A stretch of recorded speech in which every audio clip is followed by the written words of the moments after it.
Vous écoutez La Voix de l'Espérance, une émission qui vous apporte paix, joie, confiance et espérance.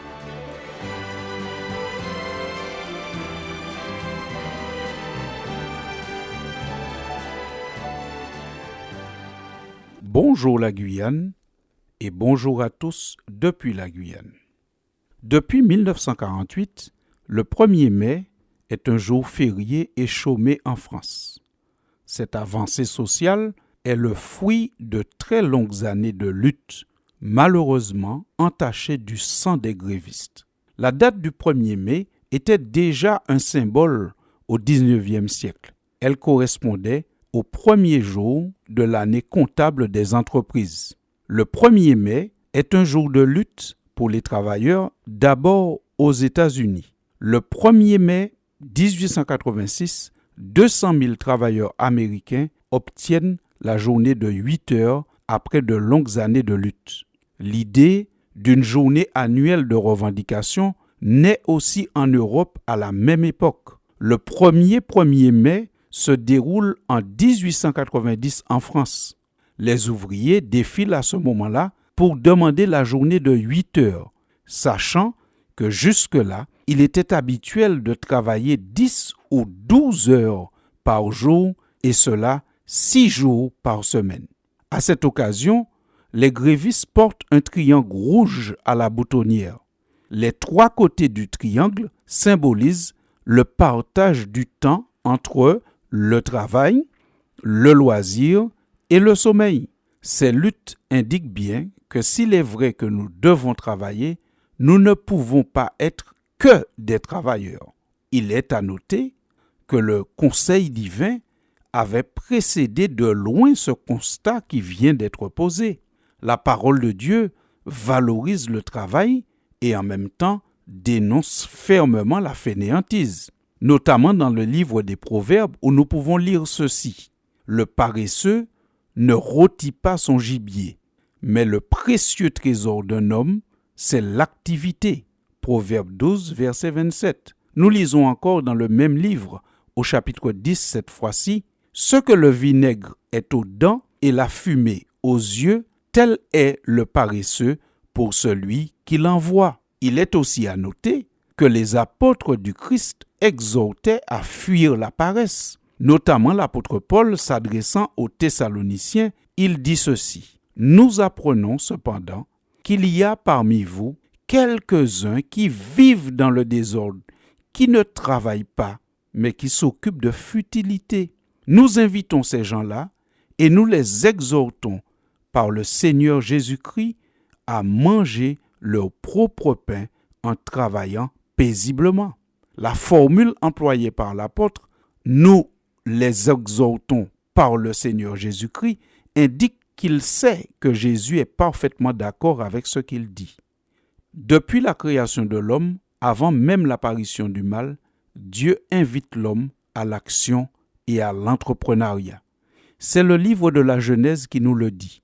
Au chapitre 2 et au verset 15, nous lisons « L'Éternel Dieu prit l'homme et le plaça dans le jardin d'Éden pour le cultiver et pour le garder. » On sent ici que Dieu veut que l'homme soit actif, même si à ce moment-là, le travail n'a rien de pénible, puisque le péché n'est pas encore apparu sur la terre. Cependant, Dieu lui-même donne l'exemple en matière de gestion du temps et en matière d'équilibre à trouver entre travail et repos, puisque nous lisons toujours dans le livre de la Genèse au même chapitre 2, « Ainsi furent achevés les cieux et la terre, et toute leur armée. Dieu acheva au 7e jour son œuvre qu'il avait faite, et il se reposa au 7e jour de toute son œuvre qu'il avait faite. Dieu bénit le 7e jour et le sanctifia, parce qu'en ce jour, il se reposa de toute son œuvre qu'il avait créée en la faisant. » De ce principe, Dieu va faire un commandement pour tous les hommes. Le plus détaillé des 10 commandements qu'on appelle généralement la loi morale qui s'adresse à tous et en tout temps. C'est ainsi que nous lisons au 4e des 10 commandements ce qui suit. Souviens-toi du jour du sabbat pour me le réserver. Tu as 6 jours pour travailler et faire tout ton ouvrage. Le 7e jour, c'est le sabbat qui m'est réservé, à moi, le Seigneur ton Dieu.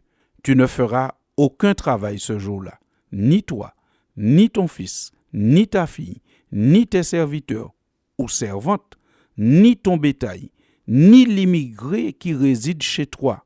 Car en 6 jours, j'ai créé les cieux, la terre, la mer et tout ce qu'ils contiennent, puis je me suis reposé le 7e jour. C'est pourquoi, moi le Seigneur, j'ai béni le jour du sabbat et je veux qu'il me soit réservé. Le sabbat est donc le sabbat de l'Éternel. Il est le sabbat de l'Éternel parce qu'il a pour fondement l'agir et la parole de Dieu. Dieu n'a pas créé l'homme pour qu'il soit qu'un outil de production, mais Dieu l'a créé pour qu'il soit un être épanoui. Et l'épanouissement passe par l'équilibre entre la production et la jouissance du fruit de la production. Et c'est dans des moments de loisirs, des moments de partage en famille ou entre amis, et aussi dans des moments de célébration spirituelle qu'on peut jouir du fruit de son labeur. Imposer à nos esprits un effort constant et intensif, même sur des sujets religieux, n'est utile ni pour notre salut, ni pour la gloire de Dieu. Il faut donc que nous veillions avec soin à la régularité des heures de sommeil et de travail.